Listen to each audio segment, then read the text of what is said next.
この道は凱旋の岐路か、煮えとなる道か。魔族の要塞を陥落させた帰り道、勝利の凱旋なんて言葉が似合わないくらい、胸の中はひどく静かで、代わりに嫌なざわめきだけが耳の奥で鳴っていた。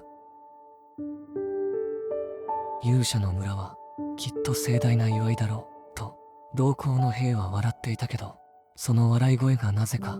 の神官たちの作り笑いと同じに聞こえてしまう。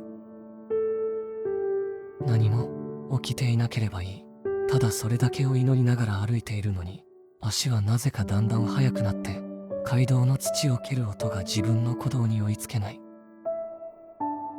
俺はまだ知らないふりをしているだけで、本当はもう村が無事じゃないことをどこかで分かっていたのかもしれない。